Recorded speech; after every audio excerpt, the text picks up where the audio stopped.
Hello good evening और आप सभी का बहुत बहुत स्वागत है डीएस एजुकेशन के इस ऑफिशियल यूट्यूब चैनल पे। और आप सभी जानते हैं कि पॉलिटी का हम लोग कर रहे हैं यूपीएसआई और यूपी कांस्टेबल के लिए एक बड़ा बेहतरीन series, MCQ series, previous year के क्वेश्चंस और एक्सपेक्टेड क्वेश्चंस। तो सभी क्लासेस आपको मिल रही होंगी और आई होप इसके पहले का जो वीडियो था, पहला वीडियो पुलिस के लिए, वो आप लोगों ने अच्छे से करा होगा और आप सभी को पसंद आया होगा। उसी रिव्यू के आधार पर हम लोगों ने ये दूसरा वीडियो रिकॉर्ड कर लिया है। 30 क्वेश्चन तक हम लोगों ने कर लिया है और 31 के बाद, मतलब 30 के बाद हमारा जो अगला क्वेश्चन होगा वो 31 से होगा। ठीक है, तो पॉलिटी में बिल्कुल टॉपिक वाइज मैंने क्वेश्चन तैयार कर रखे हैं और बहुत अच्छे से सारे क्वेश्चंस को प्रिपेयर किया गया है। मूल विधि भी यानी कि जो बेसिक लॉ है उसका भी आपको अलग से कराऊंगा। मेंटल एप्टीट्यूड एक बड़ा हेडेक है बच्चों के मन में। बहुत सारे बच्चों का मैसेज आ रहा था मेरे पास कि सर मेंटल एप्टीट्यूड के कैसे क्वेश्चंस आते हैं आपके यूपीएसआई में। मेंटल एप्टीट्यूड एक टॉपिक दिया होगा, है ना, रीजनिंग वाले सेक्शन में देता है, वो जीएस वाले टीचर ही पढ़ाते हैं। ठीक है, तो मेंटल एप्टीट्यूड का क्वेश्चन कैसे आता है और कैसे क्वेश्चन आए हुए हैं ना, तो उस पर मैं आपसे डिस्कशन करूंगा। वो भी मैं क्वेश्चन करवाऊंगा, आज नहीं, लेकिन उसके लिए मैं अच्छे क्वेश्चंस आपके लिए लेकर के आऊंगा जो आपके एग्जाम के लिए बड़ा ही यूजफुल होगा। सेशन को स्टार्ट करेंगे, बिल्कुल नमस्कार, टेक केयर, जय हिंद के साथ। ठीक है, और स्टार्ट करते हैं पहला क्वेश्चन आज के सेशन का 31, क्योंकि 30 क्वेश्चन हमने कर लिया था। तो पहला क्वेश्चन यानी कि 31, भारतीय संविधान को अपनाया गया था। आई होप कि इसके पहले के सारे क्वेश्चन आपने करे थे। ठीक है, तो भारतीय संविधान को अपनाया गया था, किसके द्वारा अपनाया गया था भाई? संवैधानिक सभा द्वारा, ब्रिटिश संसद द्वारा, गवर्नर जनरल द्वारा, भारतीय संसद द्वारा। इस प्रश्न का भी उत्तर बहुत लोग गलत करते हैं, मुझे पता है। ठीक है, लेकिन भाई मेरे स्टूडेंट गलत ना करेंगे भाई। ठीक है, क्या होगा? संविधान सभा के द्वारा जो है अपनाया गया है। ठीक है, संविधानिक सभा यानी कि संविधान सभा यानी कि इंग्लिश में बोलते हैं कॉन्स्टिट्यूएंट असेंबली। तो जो भारत का संविधान है वो अपनाया गया है कॉन्स्टिट्यूएंट असेंबली के द्वारा, क्योंकि भाई संविधान बनाने का काम किसका था? संविधान सभा का था, है कि नहीं? लास्ट क्लास में हम लोगों ने बहुत अच्छे अच्छे क्वेश्चन करे थे। जिन्होंने इसके पहले का वीडियो नहीं देखा है, यानी कि 30 क्वेश्चन तक वीडियो नहीं देखा है, जरूर देख लेना भाई लोग। ठीक है, चलो अगला सवाल आपकी स्क्रीन पर है भाई। क्या कहता है? भारतीय संविधान को 26 नवंबर 1949 को किसके द्वारा अधिनियमित किया गया था? देखो, अधिनियमित एक वर्ड यूज किया जाता है जो इंग्लिश वाले समझ पा रहे हैं कि नहीं मुझे नहीं पता, बट मैं आपको बता देता हूं। देखो, भारतीय संविधान आपको पता है कि 26 नवंबर 1949 को क्या हुआ था? अपनाया गया था, है ना? अपनाया गया था। अपनाया गया एक वर्ड यूज करते हैं हिंदी में। इसके अलावा एक हिंदी में यूज करते हैं एक वर्ड, अधिनियमित किया गया। अधिनियमित किया गया। ठीक है, इंग्लिश में यूज करते हैं एडॉप्ट। कि कब अडॉप्ट किया गया? तो अडॉप्ट करने की डेट तो आपको पता है, 26 नवंबर 1949 को हमारा संविधान बन गया था, है ना? अब सवाल ये पूछा है कि किसके द्वारा बना था। ऑप्शन है संविधान सभा के द्वारा, भारत के गवर्नर जनरल द्वारा, भारतीय संसद द्वारा, ब्रिटिश संसद द्वारा। तो यार कॉमन सेंस का उत्तर है कि संविधान सभा के द्वारा बना था भाई। बताओ इसमें कोई दिक्कत? और अच्छा क्वेश्चन है कि नहीं? आपने ऐसे क्वेश्चन की शायद प्रैक्टिस करी भी नहीं होगी, है ना? आपको सारे क्वेश्चन की प्रैक्टिस यहाँ पर करा दिया जाएगा। ठीक है, अगला क्वेश्चन क्या है कि भारत का संविधान अंगीकृत एवं अधिनियमित हुआ था। देखो, वर्ड पकड़ना है आपको, पॉलिटी में वर्ड पकड़ना है। अब देखो, अंगीकृत, अधिनियमित, एक ही मतलब है मेरे भाई, एक ही मतलब है। जैसे अगर लिखा रहे अंगीकृत या लिखा रहे अधिनियमित, अधिनियमित, या लिखा रहे अपनाया गया, इंग्लिश में एक ही वर्ड है एडॉप्ट। ठीक है, एक ही वर्ड एडॉप्ट, मतलब सबका एक ही है ना? कब कब अपनाया गया आप सबको पता है, 26 नवंबर 1949 को। हाँ या ना भाई? 26 नवंबर 1949 को हमारे जो है संविधान को अपनाया गया था, अडॉप्ट किया गया था या बन के तैयार हो गया था। तो आपके यहाँ पे डेट क्या होने वाला है? 26 नवंबर 1949, सी ऑप्शन। कोई दिक्कत किसी को? नहीं, तो आराम से क्वेश्चन को कर सकते हो भाई, कोई दिक्कत ना है। बस पढ़ो क्वेश्चन को और समझो। ठीक है, रटने वाला काम नहीं करने का, बार बार बोलता हूं। एक चीज हमेशा याद रखना, मैं हमेशा अपनी क्लासों में कहता हूं। ठीक है, क्या? कॉन्सेप्ट जो आप पढ़ते हो ना, मैं एक चीज बोलता हूं हमेशा, एक बात याद रखना इस चीज को, कॉन्सेप्ट इज पावर। ये मैं अपनी क्लासों में कहता हूं, आपको भी याद रखना जो लोग मेरी क्लास को देख रहे हैं। कॉन्सेप्ट ही पावर है, कॉन्सेप्ट है तो आप हर तरह का क्वेश्चन बना लोगे भाई। अगला क्वेश्चन, बी आर अम्बेडकर को संविधान सभा में निर्वाचन हुआ था। देखो भाई, बड़ा अच्छा क्वेश्चन है, इसको भी देखते हैं थोड़ा सा। ठीक है, अम्बेडकर साहब का संविधान सभा में निर्वाचन कहां से हुआ था? देखो, भीमराव अम्बेडकर के बारे में आप जानते हो। ठीक है, मैं आपको इनके बारे में थोड़ा सा बताऊं तो संविधान सभा में पहले ये जो है बंगाल की प्रेसिडेंसी से, बंगाल प्रांत से जो है ये संविधान सभा में पहले आए थे। ठीक है, ये पहले बंगाल के प्रोविंस से आए थे संविधान सभा में। ठीक है, उसके बाद जब पार्टीशन हो जाता है, जब पाकिस्तान अलग हो जाता है, ठीक है, तो पूर्वी बंगाल अलग हो जाता है। ठीक है, यानी कि पूर्वी पाकिस्तान का निर्माण हो जाता है। आप सभी जानते हैं बंगाल वाली वो सीट जहां से ये चुनाव लड़े थे वो चला जाता है पूर्वी पाकिस्तान, जो कि आज का बांग्लादेश है। तो अब भीमराव अंबेडकर की सीट खाली हो गई, लेकिन अब भीमराव अंबेडकर को संविधान सभा में लाना था। अब भीमराव अंबेडकर को संविधान सभा में लाना था तो कहीं से चुनाव इनको लड़के लाना पड़ता। तो बंबई में पुणे की सीट से, है ना, बंबई में यानी कि बॉम्बे में एक सीट थी पुणे की, पुणे की, और पुणे की उस सीट पर पहले से एक व्यक्ति जो पहले से संविधान सभा में थे जिनका नाम था M R Jayakar. M R Jayakar, तो एम आर जयकर साहब ने जो है वो भीमराव अंबेडकर के लिए अपने पद से इस्तीफा दे दिया। इन्होंने अपने पद से क्या कर दिया, इस्तीफा दे दिया, रेजिग्नेशन दे दिया, और एम आर जयकर की जगह फिर भीमराव अंबेडकर चुनाव लड़ते हैं और पुणे की सीट से जीत करके संविधान सभा में आते हैं। ठीक है, तो यहाँ पे सवाल क्या होगा, बंबई के प्रांत, मतलब बंबई से ये आए थे, है ना, तो इस प्रश्न का उत्तर बंबई प्रेसिडेंसी होगा। ठीक है, याद रखना बी ऑप्शन यहाँ पर करेक्ट हो जाएगा। कई लोग पश्चिम बंगाल कह देते हैं, गलत हो जाएगा, पश्चिम बंगाल नहीं होगा, वो आपका बंगाल की सीट थी, पूर्वी बंगाल, जो कि आपका पाकिस्तान में चली गई थी, मतलब पूर्वी पाकिस्तान जिसको बांग्लादेश कहते हो आप लोग। तो ध्यान रखना आप लोग, वेरी इंपॉर्टेंट है बम्बई प्रेसिडेंसी। और भीमराव अंबेडकर के बारे में तो आप जानते हो कि हमारे संविधान सभा में ये प्रारूप समिति के अध्यक्ष थे, ड्राफ्टिंग कमेटी के चेयरमैन थे, और भीमराव अंबेडकर साहब को ही कहा जाता है फादर ऑफ इंडियन कॉन्स्टिट्यूशन या आर्किटेक्ट ऑफ इंडियन कॉन्स्टिट्यूशन कहा जाता है। बात आपको पता है, बहुत अच्छे से पता है। अभी हम लोग प्रारूप समिति की बात और करेंगे, क्वेश्चन में अभी सब मिलेगा। भारतीय संविधान सभा में कुल कितनी महिला सदस्याएं थी, महिला सदस्य, तो आप सभी जानते हैं, लास्ट क्लास में भी मैंने आपसे डिस्कस किया था कि हमारे संविधान में टोटल कितने सदस्य थे, 389 थे। टोटल सदस्यों की संख्या 389 थी, जिसमें महिलाओं की संख्या जो थी वो थी 15, जो कि आपको याद रखना है। एससी की संख्या अगर पूछता है शेड्यूल कास्ट, वो थी आपकी 26, जो कि याद रखना है।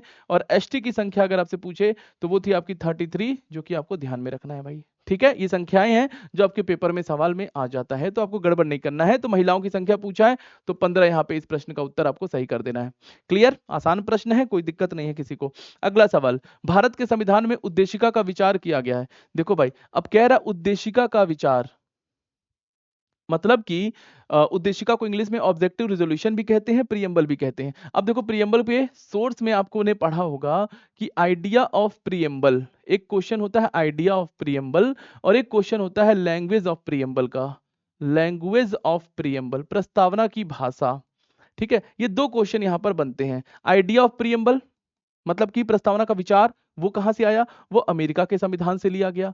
और लैंग्वेज ऑफ प्रीएम्बल ये कहां से आया, ये आपका आया ऑस्ट्रेलिया के संविधान से। तो अब आपका जो है संविधान के स्रोत टॉपिक शुरू हो गया है, संविधान सभा खत्म हो गया, अब संविधान के स्रोत आपको शुरू कर दिया गया है। तो यहां पे याद रखना, देखो कहां से लिया गया, सवाल पूछा है विचार, तो विचार लिया गया है अमेरिका के संविधान से। क्लियर है मेरे दोस्त, क्लियर है, यूएसए के संविधान से लिया गया है आइडिया ऑफ प्रीएम्बल। अगर लैंग्वेज ऑफ प्रीएम्बल पूछे तो ऑस्ट्रेलिया टिक कर देना सब लोग। ठीक है, अगला सवाल देखते हैं। नेक्स्ट क्वेश्चन क्या है कि भारतीय राजनीतिक व्यवस्था में इनमें से कौन सर्वोच्च है ना, यानी पॉलिटिकल सिस्टम में, इंडियन पॉलिटिकल सिस्टम में सबसे सुप्रीम किसको माना जाता है। तो यार सबको पता है कि हमारे राजनीतिक व्यवस्था में सबसे सर्वोच्च तो संविधान है। संविधान से ऊपर कुछ है क्या, खुद सोचो, कॉन्स्टिट्यूशन से ऊपर क्या है। कोई भी देश किससे चलता है, कोई भी देश जो है वो संविधान से ही चलता है, संविधान के नियम कानून से चलता है। संविधान से ऊपर कोई नहीं है, तो संविधान से ऊपर कोई नहीं है तो हम कैसे हो गए, है ना। तो सबसे सर्वोच्च संविधान है, इसमें कोई दिक्कत किसी को नहीं होना चाहिए भाई। ठीक है, चलिए, भारत में न्यायिक पुनरीक्षण की संकल्पना किस देश से संविधान से ली गई है। यानी कि देखो अब जो टॉपिक चल रहा है, अब जो टॉपिक मैंने एक सीक्वेंस में लिया है वो सोर्सेज ऑफ इंडियन कॉन्स्टिट्यूशन का। अब सोर्सेज के सारे क्वेश्चंस मैं आपको करा दूंगा फटाफट के अंदाज में। असेंबली के सारे क्वेश्चन हो गए हैं, अब सोर्स कराऊंगा, सोर्स खत्म होगा तो भाग आएगा, फिर अनुसूचियां आएंगे, सब एक एक करके टॉपिक करेंगे। पूरा पॉलिटी का रिवीजन आपका इस तरीके से मैं कर दूंगा 10-15 क्लासों में। ठीक है, जुडिशियल रिव्यू, देखो न्यायिक पुनरीक्षण, न्यायिक पुनरीक्षण को हम लोग इंग्लिश में जुडिशियल रिव्यू भी कहते हैं। ठीक है, इसी को इंग्लिश में जुडिशियल रिव्यू कहा जाता है। ठीक है, और बेसिकली ये कहां से लिया गया है, ये सवाल है तो ये अमेरिका से लिया गया है, यूएसए से लिया गया है। तो आपके इस प्रश्न का उत्तर है अमेरिका, बी ऑप्शन। बताओ क्लियर है, ध्यान रखना, जुडिशियल रिव्यू अमेरिका से लिया गया एक कॉन्सेप्ट है जो कि आपको याद रखना इंपॉर्टेंट है। अगला सवाल आपकी स्क्रीन पे है, भारत के संविधान में सम्मिलित समवर्ती सूची, यानी अब आपको सब पता रखना भाई। देखो अभी टॉपिक संविधान के स्रोत, और संविधान के स्रोत अच्छे से याद रखना है भाई। समवर्ती सूची को हम लोग इंग्लिश में बोलते हैं कॉनकरेंट लिस्ट। कॉनकरेंट लिस्ट, इसका मतलब क्या होता है, ऐसे सब्जेक्ट, ऐसे विषय जिस पर सेंटर और स्टेट दोनों मिलकर के कानून बनाए, ऐसे विषय जिस पर कानून बनाने का अधिकार केंद्र सरकार और राज्य सरकार दोनों का होता है, सेंटर और स्टेट दोनों का होता है, उन विषयों को हम लोग कॉन्करेंट लिस्ट में रखते हैं, समवर्ती सूची में रखते हैं। क्लियर है।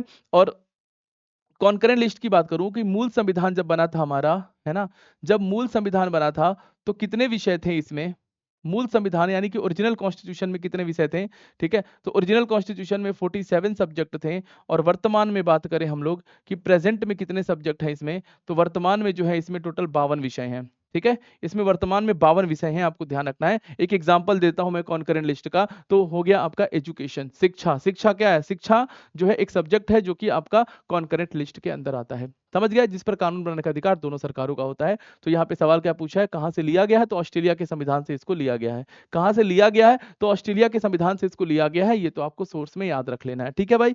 चलो अगला सवाल आपकी स्क्रीन पर है। सवाल क्या कहता है कि भारत की संघात्मक व्यवस्था निम्नलिखित में से किस देश के संविधान से प्रेरित है। देखो संघात्मक व्यवस्था, संघात्मक व्यवस्था का मतलब होता है फेडरल सिस्टम, इंग्लिश में क्या बोलेंगे, फेडरल सिस्टम। तो सवाल यही पूछा है कि फेडरल सिस्टम कहां से लिया गया है, तो पहले समझो फेडरल सिस्टम है क्या।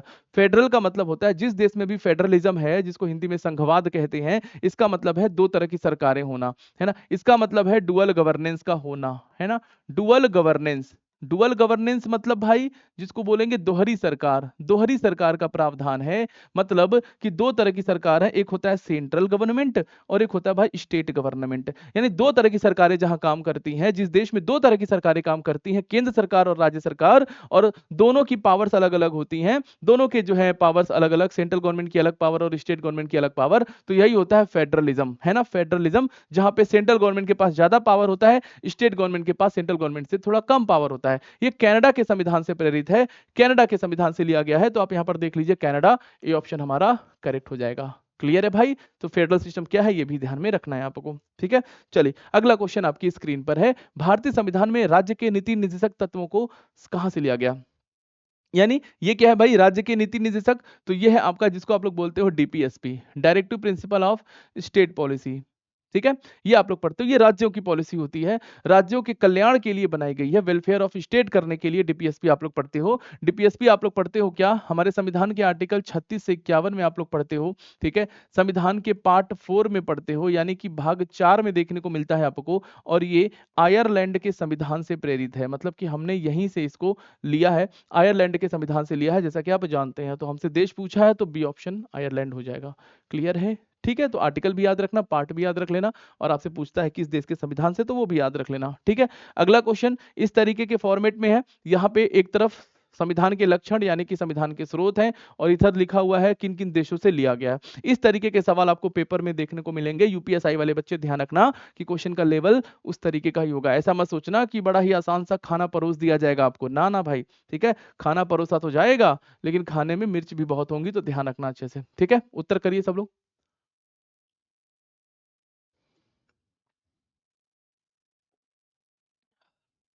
चलो अब देखो कैसे करते हैं ऐसे क्वेश्चंस को, बड़े प्यार से करा करो ऐसे क्वेश्चन को, जो सबसे पहले पता हो उसको पहले डील कर लिया करो। जैसे देखो क्या कह रहा है, मूल अधिकार, मूल अधिकार यानी कि फंडामेंटल राइट, सबको पता है कहां पर है, अमेरिका से लिया गया है ना, अमेरिका से लिया गया, अमेरिका कहां पर है, अमेरिका दूसरे में ऑप्शन में है, तो यहाँ पे लिख दो, ए के सामने दो यहाँ पे लिख दो, ठीक है।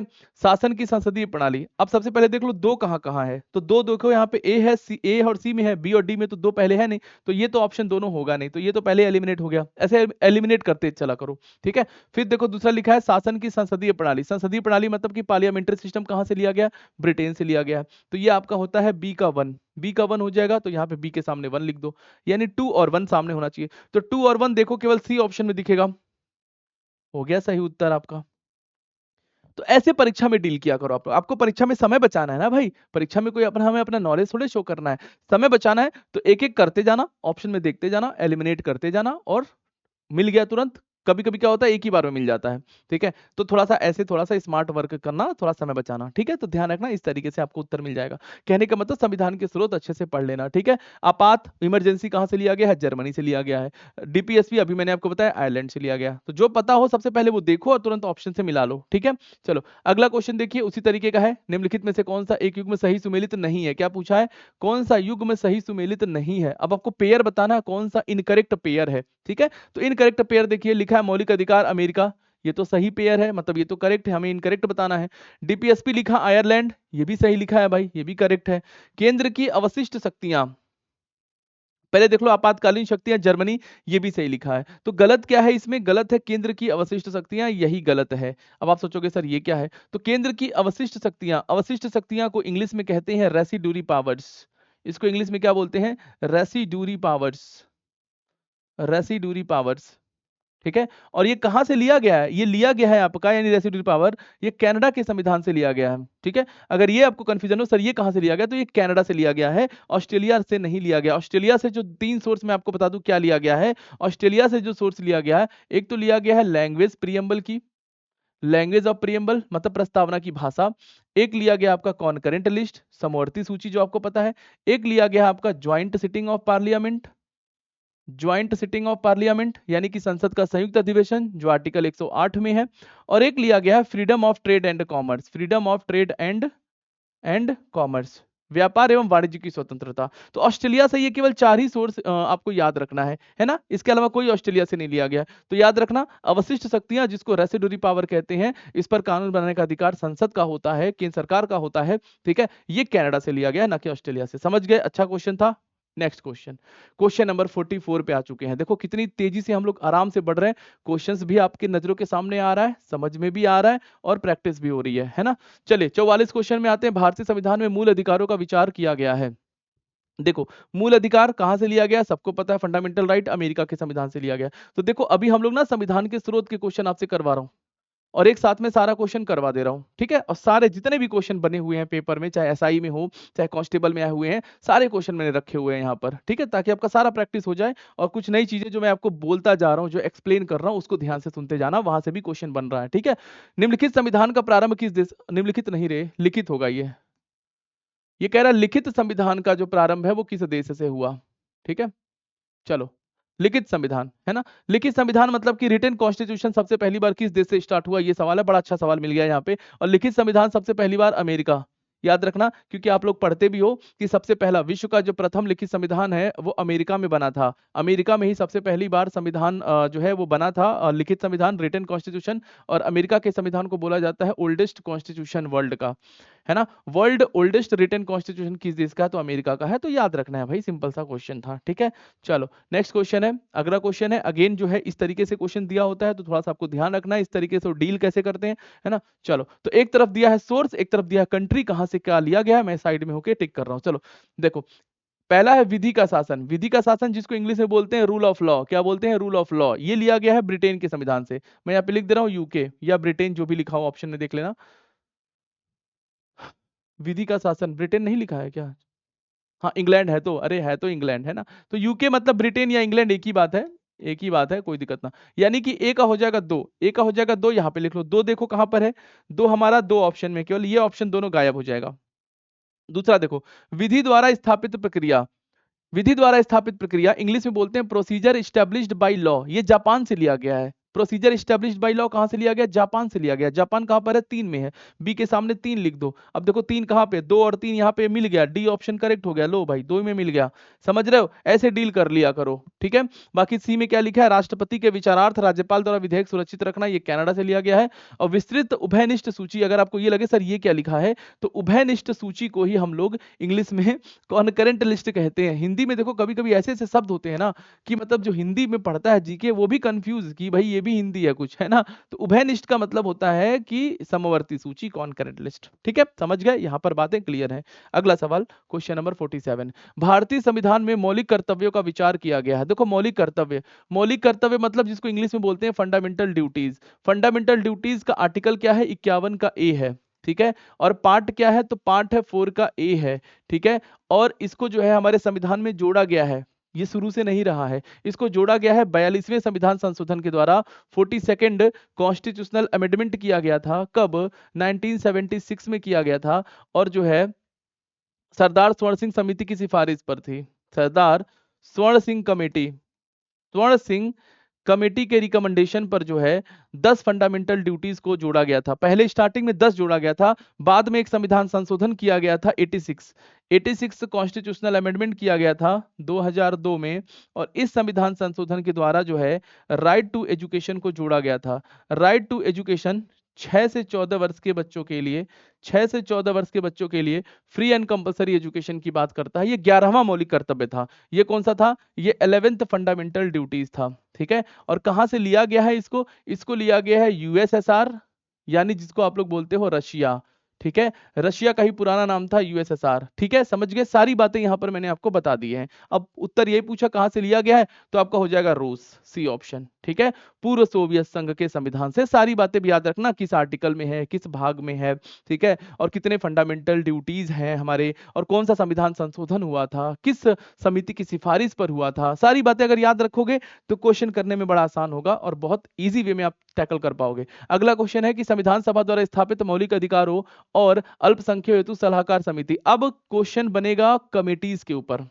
अभी संविधान के स्रोत खत्म, अब जो समितियां हैं संविधान सभा की, जो कमेटीज बनी थी, उन पर चर्चा करेंगे और उन पर सवाल करेंगे हम लोग। ठीक है, तो पहला सवाल यही पूछा है यहाँ पे, मौलिक अधिकारों और अल्पसंख्यक के सलाहकार समिति कौन, मतलब इस कमेटी को हम लोग लिखेंगे इंग्लिश में fundamental right and minorities committee, है ना। इंग्लिश वाले बच्चे भी कुछ होंगे मुझे पता है, तो इंग्लिश वाले बच्चों के लिए दिक्कत ना हो। ठीक है, बाकी जो हिंदी वाले बच्चे हैं वो तो हिंदी में पढ़ ही रहे हैं। ठीक है, तो fundamental right and minorities committee के चेयरमैन कौन थे संविधान सभा में, तो वो थे आपके सरदार पटेल जी। कौन थे, सरदार पटेल जी। यहाँ पर बी ऑप्शन आपका करेक्ट हो जाएगा, सरदार पटेल। समझ गए मेरी बात। ठीक है, बहुत प्यार से इस सवाल को डील करना था। चलो अगला सवाल देखते हैं। देखो छोटी बड़ी मिलाकर के हमारे संविधान में कुल 22 समितियां थी। ठीक है, 22 समितियां हमारे संविधान में थी, तो उनमें से आपको कुछ समितियां आपको याद रखनी है, समितियों के नाम और उनके चेयरमैन के नाम, है ना, जिसमें सबसे प्रमुख समिति आप लोग पढ़ते हो प्रारूप समिति, ड्राफ्टिंग कमेटी। ठीक है, खैर हम देखेंगे अभी। क्वेश्चन कहाँ गया, चलिए सॉरी, क्वेश्चन गैप हो गया था क्या, 47, अच्छा 48 के बाद एक गैप हो गया था, कोई नहीं। यहाँ पे नेक्स्ट क्वेश्चन है 49। यहाँ पर क्या है कि संविधान सभा ने डॉक्टर बी आर अम्बेडकर की अध्यक्षता में प्रारूप समिति का गठन कब किया। देखो प्रारूप समिति जिसके अध्यक्ष अम्बेडकर साहब थे, है ना, तो समझिएगा थोड़ा सा ड्राफ्टिंग कमेटी के बारे में। ड्राफ्टिंग ड्राफ्टिंग कमेटी जिसको हिंदी में बोलते हैं प्रारूप समिति। अच्छा, इसी का हिंदी नाम और भी है, इसी को हिंदी में पांडु लेखन भी कहते हैं। क्या कहते हैं, पांडु लेखन समिति, या इसी को हिंदी में कहते हैं मसौदा समिति। मसौदा समिति, इंग्लिश में ड्राफ्टिंग कमेटी। समझ रहे हो मेरी बात, है ना। और इस समिति में मैं बताऊं आपको इसका जो गठन कब हुआ था, है ना, इस समिति का गठन कब हुआ था, इस समिति का गठन हुआ था 29 अगस्त 1947 को। ठीक है, इस समिति का गठन हुआ था 29 अगस्त 1947 को। और इस समिति के जो अध्यक्ष कौन बने थे, ये तो सबको पता है कि प्रारूप समिति के जो अध्यक्ष थे, चेयरमैन थे, वो बी आर अम्बेडकर साहब थे, है ना। बी आर अम्बेडकर जी जो हैं वो प्रारूप समिति के अध्यक्ष थे, है ना, और इसी समिति ने ही जो है संविधान को बनाने का काम किया था, है ना। इसी कमेटी के ही रिकमेंडेशन पे और इसी के ही सुझावों पे संविधान को बनाया गया था, प्रिपेयर किया गया था। ठीक है, अध्यक्ष थे भीमराव अम्बेडकर। इसके अलावा पूछता है इसमें टोटल मेंबर कितने थे, प्रारूप समिति में पूछे अगर आपसे कितने सदस्य थे, टोटल मेंबर अगर पूछे तो वो थे आपके 7। कुल सदस्यों की संख्या कितनी थी, 7 थी। यानी कि अंबेडकर जी को लेकर के काउंट करके टोटल 7 सदस्य थे। उन सभी के मेंबर के नाम भी याद रखना बड़ा जरूरी है, पेपर में आपसे पूछा जाता है भाई, सबके नाम जरूर याद रख लेना क्योंकि पेपर में पूछता है। मैं यहीं पे आपको नाम भी बता देता हूं, यहीं पे लगे हाथ में नाम भी लिखवा देता हूं ताकि एक ही जगह पे रहे। एक तो सबसे पहला नाम अंबेडकर जी का है जो इसके अध्यक्ष थे। बाकी के 6 नाम कैसे याद करोगे, मैं अलग पेज पे करा देता हूं इनके नाम। प्रारूप समिति के सदस्यों के नाम लिख लेना आप लोग, ठीक है, नाम लिख लेना अगर नहीं पता हो तो। एक नाम है आपका अल्लादी कृष्णा स्वामी अय्यर, अल्लादी कृष्णा स्वामी अय्यर, एक ही नाम है भाई। दूसरा नाम है एन गोपाल स्वामी अयंगर, क्योंकि भाई देखो यूपीएसआई में तो ये सब नामों पे चर्चा हो सकता है पेपर में, ठीक है, अयंगर। ठीक है, तीसरा नाम है भाई के एम मुंशी साहब, ये भी मेंबर थे ड्राफ्टिंग कमेटी के एम मुंशी। चौथा नाम याद रखना, एक मुस्लिम मेंबर भी थे इसमें जिनका नाम था मोहम्मद सादुल्ला। ठीक है, ये मुस्लिम मेंबर थे संविधान सभा में। नेक्स्ट एक नाम है आपका बीएल मित्र, बीएल मित्र, और एक नाम है आपका डीपी खेतान। ठीक है, 6 नाम मैंने लिखे हैं और एक नाम है अंबेडकर साहब अध्यक्ष हैं, टोटल 7 मेंबर। लेकिन यहाँ पे एक बात याद रखना कि बीएल मित्र ऐसे मेंबर थे संविधान सभा के जिन्होंने अपने पद से रिजाइन कर दिया था। इन्होंने अपने पद से रिजाइन कर दिया था, इस्तीफा दे दिया था। रीजन ये था कि हेल्थ इशू, इन्होंने बोला भैया हम बीमार हैं, बीमार रहते हैं, काम नहीं कर पा रहे हैं, तो इन्होंने कहा भैया हम नहीं काम कर पाएंगे, रिजाइन दे दिया। इनकी जगह पे जो आए थे उनका नाम था एन माधव राव, ये नाम भी याद रखना आपको, एन माधव राव। ये बीएल मित्रा की जगह पे आए थे क्योंकि ये इन्होंने रिजाइन कर दिया था। इसके अलावा डीपी खेतान में याद रखना इनकी जो है वो डेथ हो गई थी संविधान सभा में ही, मतलब कि एक तरह से पद पे रहते हुए इनकी डेथ हो गई, तो इनकी जगह पे जो आए थे उनका नाम लिख लेना। इनकी जगह पे आए थे, उनका नाम था टीटी कृष्माचारी, टीटी कृष्माचारी। तो ये आपके सामने मैंने सारे नाम लिख दिए, ठीक है। और जो इसके अध्यक्ष थे, एक नाम जो आपको याद रखना है, प्रारूप समिति के जो अध्यक्ष थे वो बी आर अम्बेडकर साहब थे, बी आर अंबेडकर साहब थे, है ना। तो ये हो गए ना 7 टोटल, तो टोटल मेंबर 7 थे, ये थे प्रारूप समिति। ठीक है, इंपॉर्टेंट था। ठीक है, क्वेश्चन देख लेते हैं फटाफट। तो इस क्वेश्चन का उत्तर क्या है? 29 अगस्त 1947।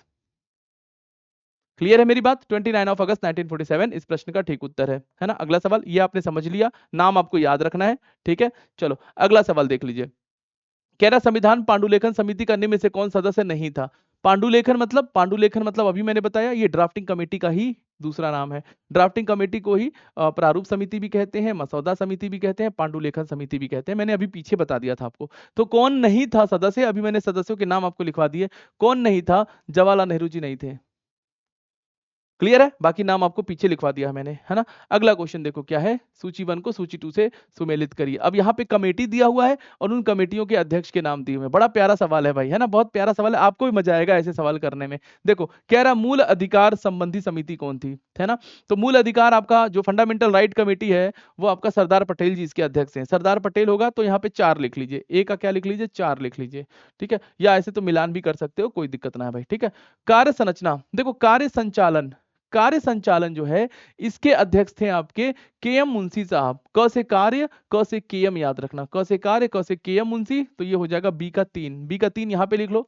अब देखो मिलान में 4 और 3 कहाँ पे लिखा है? 4 और 3 यहाँ लिखा है और कहीं नहीं लिखा है 4 और 3, तो ए ऑप्शन आपका करेक्ट हो जाएगा, है ना। इस तरीके से मैचिंग कर सकते हो आप लोग। ठीक है, संघ शक्ति नेहरू जी हैं इसके अध्यक्ष, जवाहरलाल नेहरू। और बच्चा प्रारूप समिति का आपको पता ही अम्बेडकर साहब है। ठीक है, इस तरीके से आप मैचिंग कर सकते हो, बड़ा आसान होता है ऐसे सवाल। ठीक है, चलो नेक्स्ट क्वेश्चन, कि संविधान सभा की प्रांतीय संविधान समिति का अध्यक्ष कौन था? संविधान सभा की प्रांतीय संविधान समिति, प्रांतीय संविधान समिति को इंग्लिश में क्या बोलेंगे? Provincial constitution, provincial constitution committee, इसके अध्यक्ष कौन थे भाई? ये सवाल पूछेगा, बड़ा इंपॉर्टेंट कमेटी है, कई बार पेपर में आया है ना। तो प्रांतीय संविधान समिति के अध्यक्ष थे भाई सरदार पटेल जी का नाम याद रखना। फिर से सरदार पटेल जी का नाम रखना भाई याद, कि प्रांतीय संविधान समिति के अध्यक्ष यही थे। बताओ भाई, क्लियर हुआ? सरदार पटेल जी है प्रांतीय संविधान समिति के अध्यक्ष, जो कि याद रखना है। क्लियर? चलो भाई आगे बढ़ते हैं नेक्स्ट। भारतीय संविधान सभा की प्रारूप समिति के अध्यक्ष कौन थे? ये तो हो गया भाई। ड्राफ्टिंग कमेटी के चेयरमैन कौन? अम्बेडकर साहब। ठीक है, इसमें ज्यादा समय नहीं खराब करेंगे हम लोग। प्रारूप समिति के बारे में मैंने सारी बातें आपको बता दी है। निम्नलिखित में से संविधान सभा की संघ संविधान समिति, देखो जहां भी संघ शब्द आ जाए, किसी भी कमेटी में संघ नाम आ जाए, यूनियन नाम आ जाए, तो नेहरू जी उसके अध्यक्ष होंगे। जहां भी याद रखना संघ शब्द आ जाए या इंग्लिश में यूनियन आ जाए, उसका चेयरमैन आपसे पूछे, अध्यक्ष पूछे, तो नेहरू जी को टिक कर देना, कोई दिक्कत ना है भाई। ठीक है, कोई दिक्कत ना, नेहरू जी को टिक कर देना, सही हो जाएगा आपका। ठीक है, तो नेहरू जी से रिलेटेड जो समितियां संविधान सभा में थी, अगर मैं आपको बता दूं एक साथ ही, तो वो तो थी, एक तो संघ संविधान जो आपका लिखा हुआ है क्वेश्चन में, संघ संविधान। एक था इनका संघ शक्ति, एक है इनका राज्य समिति। ये 3 कमेटियां आपका नेहरू जी का याद रख लेना। राज्य समिति मतलब state committee, union power, union constitution, ये नेहरू जी के कमेटी को याद रख लेना आप लोग। ठीक है, चलिए नेक्स्ट है, निम्नलिखित में से कौन सा एक सही सुमेलित नहीं है? देखो क्या पूछ रहा नहीं है, हमेशा याद रखना, जो पूछ रहा है उसको ध्यान से याद रख लेना। तो कौन सा सही सुमेलित नहीं है देख लेते हैं भाई। मूल कर्तव्य भाग 4 का क, ये तो सही है। मूल कर्तव्य मतलब फंडामेंटल ड्यूटीज 4 का क यानी 4 का ए, तो ये तो करेक्ट है भाई, सही लिखा है। राज्य जो है लिखा है भाग 6 में है, ये भी सही है भाई। जो स्टेट है वो भाग 6 में है, ये भी बात बिल्कुल करेक्ट है। भारत का महान्यायवादी लिखा है भाग 13 में। भारत का महान्यायवादी का मतलब है AGI, attorney general of India. और आप सभी जानते हैं कि एजीआई जो है अटॉर्नी जनरल ऑफ इंडिया, ये आर्टिकल 76 में आता है। किस आर्टिकल में आता है? आर्टिकल 76 में आता है। और आर्टिकल 76 जो है आपका, वो संविधान के भाग 5 के अंदर में आता है। पार्ट 5 अगर आप पढ़ते हो संविधान का, तो पार्ट 5 में ही एजीआई आता है। तो ये लिखा है भाग 13, जबकि यही सही सुमेलित नहीं है। यही हमारे से प्रश्न का ठीक उत्तर भी हो जाएगा। संघ और राज्यों के अधीन सेवाएं भाग 14, ये सही है भाई। ठीक है, भाग 14 यानी कि इसका आर्टिकल 315 से 323 आता है। संघ के अधीन राज्य सेवाएं, है ना। सर्विसेज अंडर जो है वो यूनियन के अंदर, सर्विसेज अंडर जो यूनियन आते हैं, जो भी संघ के अंदर राज्य सेवाएं आते हैं, जिसमें आपका आईएएस आईपीएस ये सब एग्जाम होते हैं ना। तो बेसिकली ये जो पार्ट है ये गलत है, ये 13 नहीं होना चाहिए। ठीक है, यहाँ पे क्या होना चाहिए? ये 5 होना चाहिए। ठीक है, भाग 5 होना चाहिए, इसलिए ये गलत है। ठीक है, अगला क्वेश्चन देखिए, भारतीय संविधान का भाग 16 किससे संबंधित है? अब सवाल किससे रिलेटेड है? अब सवाल भाग से रिलेटेड है, पार्ट से रिलेटेड है। देखो एक एक करके सारे टॉपिक को कवरअप किया जा रहा है। ठीक है, तो पार्ट 16 में क्या है भाई?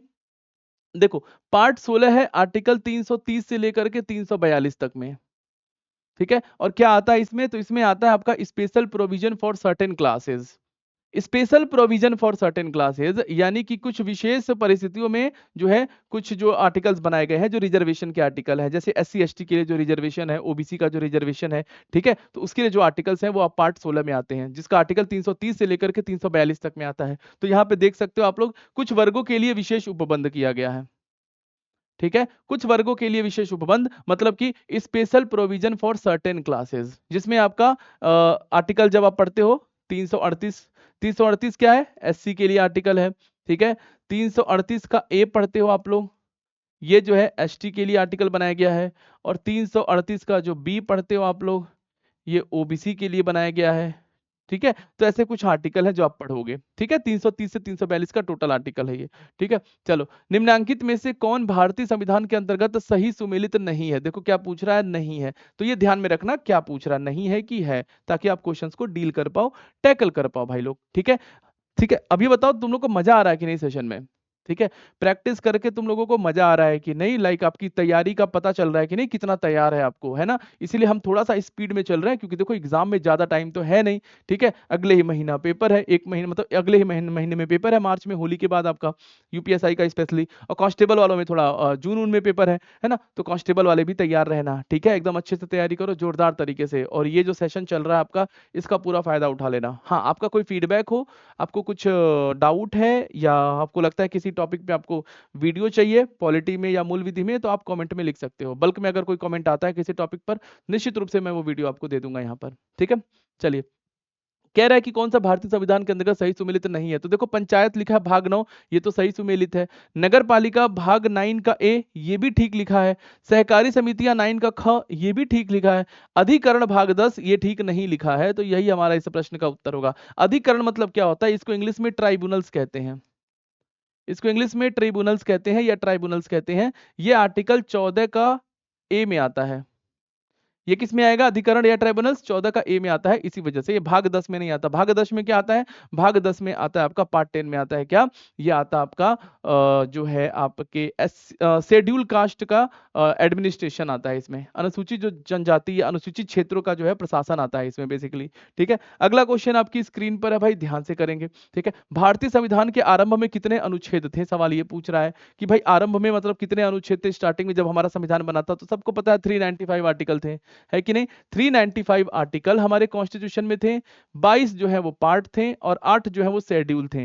यही तो पढ़ते हम लोग, 8 अनुसूचियां, 22 भाग और 395 आर्टिकल। अगर वर्तमान की बात करूं कि वर्तमान में अगर आपसे कोई पूछ ले कि सर कितने आर्टिकल हैं, तो भाई प्रेजेंट की बात करूं तो लगभग 470 प्लस आर्टिकल माने जाते हैं। कई के पे 468 लिखे रहते हैं। ठीक है, 25 भाग हैं, अब 12 अनुसूचियां हैं भाई। ठीक है, 12 शेड्यूल हैं, ध्यान रखेंगे आप लोग। नेक्स्ट है मूल भारतीय संविधान के कितने भाग, अनुच्छेद और अनुसूची थे भाई। मूल संविधान का मतलब होता है ओरिजिनल कॉन्स्टिट्यूशन, जब हमारा संविधान बना था उसमें कितने आर्टिकल, कितने पार्ट, कितने शेड्यूल। अभी पीछे हमने बता दिया कि आपके 22 भाग 395 आर्टिकल और 8 अनुसूची, यही तो थे हमारे मूल संविधान में। तो ए ऑप्शन करेक्ट हो जाएगा। ठीक है, हाँ, वर्तमान समय में 12 अनुसूचियां हैं, 12 शेड्यूल हैं, 25 पार्ट्स हैं, और आर्टिकल्स की संख्या लगभग 470 है। ठीक है, मतलब कुछ आर्टिकल्स जो जोड़े गए हैं बीच बीच में, उनको मिला करके 470 है। ठीक है, ये ध्यान रखना। क्वेश्चन नंबर 60 आपकी स्क्रीन पर आ चुका है, यानी कि आज के सेशन का 30वां क्वेश्चन कर रहे हैं हम लोग कि भारतीय संविधान में क्या है। तो देखो भारतीय संविधान में 9 अनुसूची है कि 12 है कि 10 है कि 11 है। ठीक है, ये तो आप सबको पता है। कितनी अनुसूची है प्रेजेंट में पूछ रहा है, तो 12 शेड्यूल है भाई, 12 शेड्यूल है। तो 30 क्वेश्चन आज भी हम लोगों ने कवर अप कर लिया है। 30 क्वेश्चन पहले वाले सेट में कर लिया था, 30 क्वेश्चन इसमें भी कर लिया। तो 30 क्वेश्चन से ज्यादा नहीं करेंगे, ताकि आप लोगों का भी मेंटल लेवल बना रहे कि हाँ भाई ठीक चल रहा है। ठीक है, तो 60 क्वेश्चन हो गया। इसके बाद थर्ड पार्ट इसका हम लोग फिर करेंगे पॉलिटी में। ये आपका एमसीक्यू जो रिवीजन सीरीज है वो बिल्कुल जारी रहेगा। बाकी सब्जेक्ट का भी आप लोग लुत्फ उठाइए, बाकी सब्जेक्ट भी आपके चलाया जा रहा है, मैथ रीजनिंग वगैरह भी, उसको भी अच्छे से देखिए, अपना तैयारी को मजबूत करिए आप लोग। कोई भी सजेशन, कोई भी फीडबैक हो तो कमेंट में जरूर छोड़िए। इसका थर्ड पार्ट आपके सामने आ जाएगा नेक्स्ट क्लास में। ठीक है, तीसरा पार्ट हम लोग क्वेश्चन नंबर 61 से करेंगे। तो पीडीएफ के लिए टेलीग्राम चैनल ज्वाइन कर लीजिएगा। टेलीग्राम चैनल का लिंक आपको कमेंट बॉक्स में पिन कर दिया जाएगा। ठीक है, और अगर आप हमारे पेड बैचेस से जुड़ना चाहते हैं तो वो उसकी भी इंफॉर्मेशन आपको मिल जाएगा, आप लोग चेकआउट कर सकते हो यूट्यूब चैनल, उसमें आपको नंबर वगैरह दिया रहेगा, उसमें आपको कांटेक्ट कर सकते हो। ठीक है, तो आज की क्लास को हम लोग यहीं पे रखेंगे, मिलेंगे अगली क्लास में फिर से। तब तक के लिए आप सभी ध्यान रखिए, टेक केयर, जय हिंद।